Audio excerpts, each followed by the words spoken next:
Bonjour bien-aimés, chère maman, cher papa, frères et sœurs en Christ. Je vous salue dans le nom puissant de notre Seigneur Jésus-Christ. Je fais cette émission aujourd'hui pour vous présenter mon organisation. C'est l'Organization of Christ Convention qui avait reçu, pour ceux qui se rappellent, de la convention que nous avions organisée ici à Dallas afin d'accueillir l'homme de Dieu, l'évangéliste Kabundi Walesa. C'était la même organisation et aujourd'hui le Seigneur nous a inspiré autrement. Le Seigneur nous a inspiré de faire des émissions pour apporter la parole de Dieu aux enfants de Dieu selon ce que le Seigneur nous donne pour vous. Et nous sommes toujours là pour donc organiser des réceptions de différents hommes de Dieu qui viennent d'Afrique, d'Europe et de partout dans le monde, toujours dans le but de gagner plus d'âmes au Seigneur et de gagner des combats et de soutenir ceux qui sont dans les problèmes, ceux qui sont perdus, ceux qui sont dans les maladies, ceux qui sont dans des problèmes impossibles, des problèmes dont peut-être ils croient, ils ont perdu espoir, ou peut-être qu'ils croient qu'il n'y a pas de solution, mais c'est juste vous dire que nous avons un Seigneur, nous avons un Maître qui est capable de tout. Pour lui, il n'y a rien d'impossible.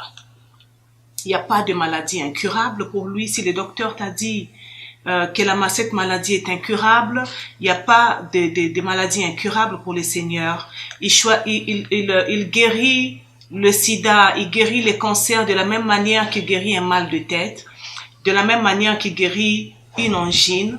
Il n'y a pas de maladie trop difficile pour lui. En un instant, tu peux passer de cette maladie qui te dérange à la bonne santé. D'un clin d'œil, le Seigneur peut emmener la joie que tu avais perdue dans ta maison. Et en un clin d'œil, le Seigneur peut changer cette situation qui t'a embêté pendant des années. Voilà le but de cette organisation et voilà le but de cette émission. Sans plus tarder, je vais juste partager avec vous une pensée que le Seigneur m'avait mise à cœur. Alors, c'était un jour comme tous les autres.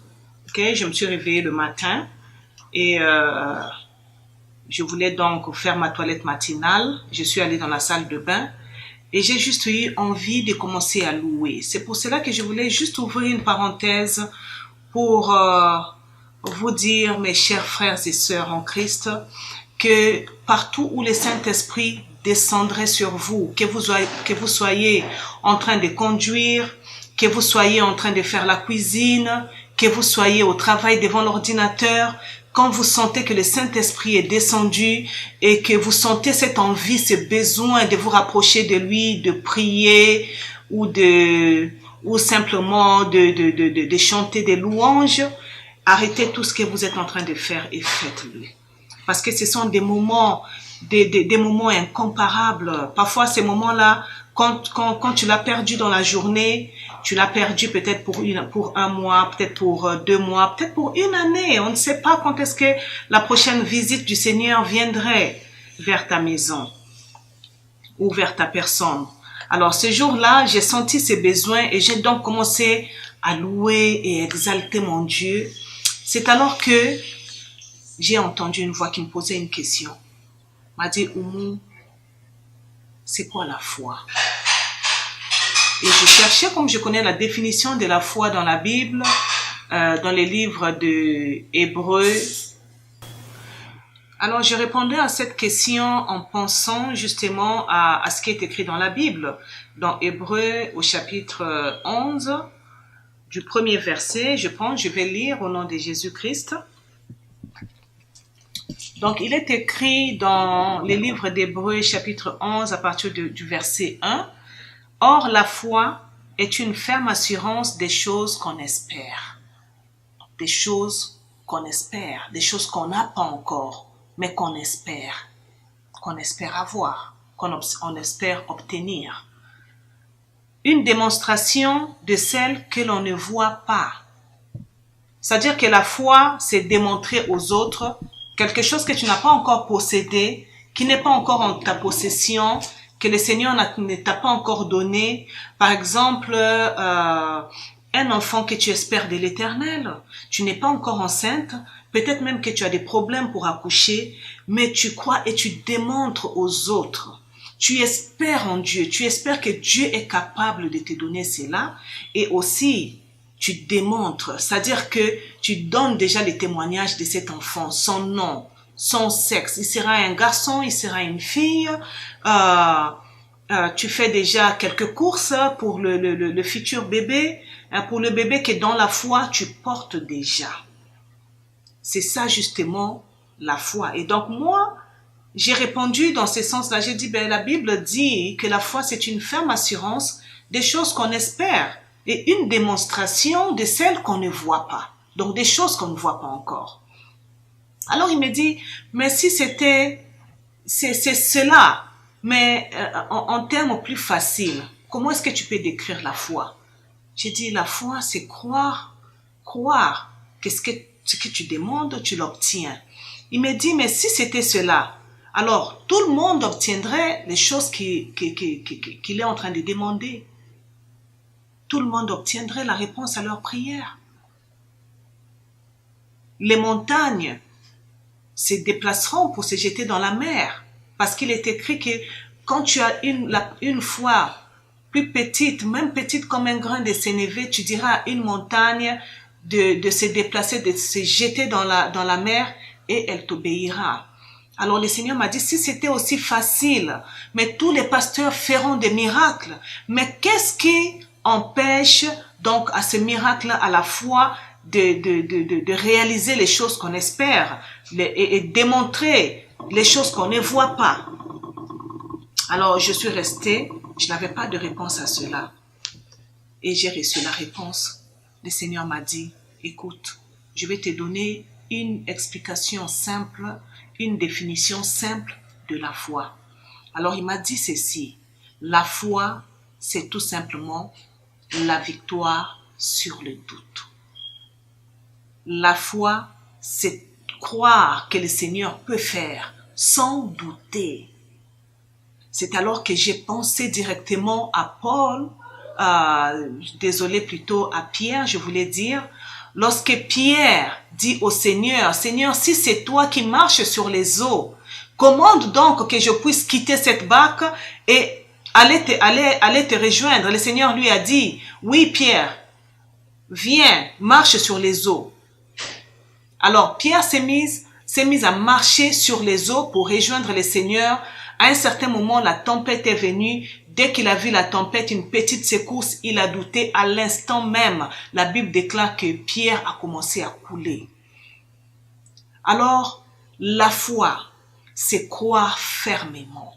C'est se dire que Dieu, le Seigneur, le Tout-Puissant, le Créateur de l'humanité tout entière, le Créateur des choses visibles, des choses invisibles, ton Créateur, c'est lui qui t'a créé, qui a commencé avec toi comme une sémence dans le ventre de ta mère, juste une petite sémence, qui a fait de toi la personne que tu es aujourd'hui, il est capable de résoudre tes problèmes. Il est capable d'apporter la solution. Il est capable d'apporter le miracle, la guérison et tout ce dont tu as besoin. Il est capable de te donner les millions parce que des millions, ce n'est rien pour le Seigneur. Il est capable de tout. Alors quand tu crois à ça, sans douter, et même lorsque le doute vient, c'est-à-dire que combattre ces doutes-là et remporter la victoire sur le doute, c'est ça qui tue beaucoup d'hommes de Dieu. C'est ça qui tue beaucoup de chrétiens qui croient aujourd'hui que le Seigneur a changé. Le Seigneur n'agit plus. La Bible nous dit, il est le même hier, aujourd'hui et éternellement. Il ne change pas. C'est pas le Seigneur qui a changé. Nous avons changé. Notre foi est devenue plus petite de jour en jour. Devant les grandes difficultés, nous faiblissons. Nous nous mettons à genoux devant les difficultés, devant le diable. Il suffit que le diable vienne avec une petite pensée.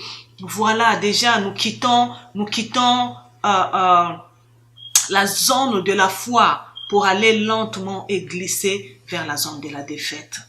Donc la foi, ma chère sœur, la foi, mon bien-aimé, c'est de croire sans douter. Et même étant que humain, il peut nous arriver de commencer à douter, se demander est-ce que cela est-il vraiment possible? Est-ce que cela va-t-il vraiment se réaliser? C'est de stopper ces pensées, de dire arrière de moi Satan, au nom de Jésus-Christ, je crois que mon Dieu est capable de tout. Car la Bible dit, rien n'est impossible à Dieu. Tout est possible à Dieu. Rien ne lui est impossible. S'il a créé cette mer que tu vois infiniment grande, il a mis les limites entre la mer et la mer l'obéit, la terre l'obéit. Les animaux dans les champs lui obéissent. Alors, à plus forte raison, ton problème. Pour conclure, chers frères et sœurs, je voulais juste te dire ceci, que celui qui a fait la promesse est capable. Il est capable. C'est-à-dire que si aujourd'hui tu promets à ton fils une paire de Nike, ça veut dire que tu es capable d'acheter ça. Ça veut dire que tu as un moyen de te déplacer, d'aller au magasin et de trouver même un Nike qui est en solde pour ton fils. Et le fils, lorsque tu lui promets, il a confiance. Il dit, oui, papa m'a promis, maman a l'argent, papa a un peu d'argent, ok, il pourra m'obtenir cela. C'est la même chose avec le Seigneur. Il a fait la promesse parce qu'il est capable. Il n'est pas un homme pour mentir, ni un fils d'homme pour se repentir. Ce qu'il t'a promis, il est capable de le réaliser. Toi, crois seulement. Je sais que le diable viendra. Je sais que les démons viendront. Ils viendront, ils utiliseront plusieurs personnes, même tes parents, même tes enfants, même ton mari ou ta femme, ton meilleur ami, ta meilleure amie, pour détruire ta foi, pour venir diminuer ta foi et te dire que cela n'est pas possible. Mais je te dis, ma sœur et mon frère, tu peux remporter la victoire sur le doute et donner au Seigneur sa place. Une dernière chose que je voulais ajouter, chers frères et sœurs en Christ, c'est que chaque fois que nous doutons, chaque fois que nous croyons que le Seigneur n'est pas capable de résoudre tel problème ou tel autre problème dans notre vie, c'est comme si nous lui rénions sa seigneurie, c'est comme si nous lui disons que Seigneur, tu n'es pas assez grand pour faire ceci ou cela. Mon frère et ma sœur, laisse-moi te dire, il est capable. Il est capable de tout. S'il y a des ministres dans nos pays qui sont capables avec une simple signature de changer ta situation, Dieu est capable. Il est capable. Plus que les rois de la terre, plus que tous les présidents de la terre, plus que tous les hommes politiques, plus que tout, il est le seul qui est capable de te sortir de ta situation. Maintenant, nous allons prier et recommander cette journée entre les mains du Seigneur. Prions au nom de Jésus-Christ. Seigneur notre Dieu, nous te disons infiniment merci pour ces moments que nous passons en ta présence. Seigneur, je crois que tu m'as envoyé et tu m'as dit d'apporter la bonne nouvelle, Seigneur, à ton peuple. Laisse, Seigneur, que les gens qui écouteront ces messages soient fortifiés dans leur foi. Agis, Père éternel, dans chaque personne qui a besoin de toi, qui a besoin d'une guérison, d'un miracle dans sa vie. En suivant cette émission, en priant cette prière avec moi, Seigneur Jésus, accomplis un miracle dans sa vie. Au nom de Jésus-Christ. Amen. Merci, chers frères et sœurs. Crois seulement, pour ceux qui voudront me joindre, mon numéro sera inscrit au bas de l'écran. Tous ceux qui veulent me joindre, n'hésitez pas. Dans les jours prochains, je vous donnerai donc des horaires auxquels je serai joignable pour tous les besoins de soutien de prière et ou de conseils. Ok, que Dieu vous bénisse infiniment. Merci et à la prochaine fois. Au revoir.